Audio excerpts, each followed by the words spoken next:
Hello, welcome. So one of my interests this year is exploring African philosophies, and probably going to take a long time, but I want to explore it because although I studied in Ghana and I also studied in the US, I've never really been exposed to it. I know a lot about Western philosophy, Eastern philosophy, but I'm curious if there are African philosophies that we can learn more about. And I'm going to start small. One of them is exploring poetry, African poetry. And I think poetry is beautiful. It's able to capture the insight and context of space and time. And it's also able to kind of encompass the nuances and complexities of everyday living that everyday words cannot capture. And so I stumbled upon, I didn't stumble, I did a bit of research on this Ugandan poet called Okot Bitek.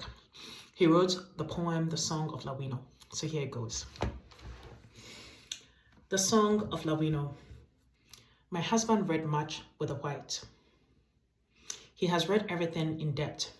He's as learned as the white, but reading has done for him.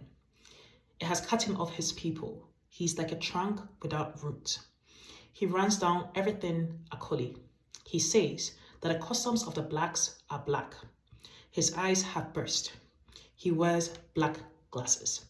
And at his house, it is as black as in a forest. My husband's house is a forest of books. Some of them are immersed, as big as cedar trees.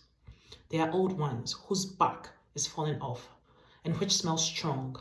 They are thin, soft ones. And others whose backs are as hard as the rocky trunk of the poi tree. Some are green, some are blood red, others black and oily, with spines that shine like the poisonous Ororo snake coiled at the top of a tree.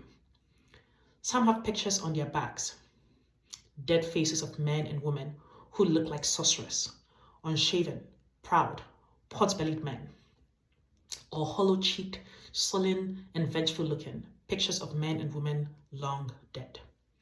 My husband's desk is covered with a frightening pile of papers. They look like the giant climbing plants of the forest of the kituba tree that smothers others to death. Some stand on end, others lie on their backs. They are all mixed together like the legs of young people, dancing the orak on the feet of planks in a go-go fence. They are jumbled together like the legs of giants climbing trees in the impenetrable forest. My husband's house is an immense forest of books. It is dark, everything is sudden. A hot, thick poison vapor rises from the ground and mixes with the penetrating damp of the air and the raindrops gathered on the leaves. You smother if you stay there long.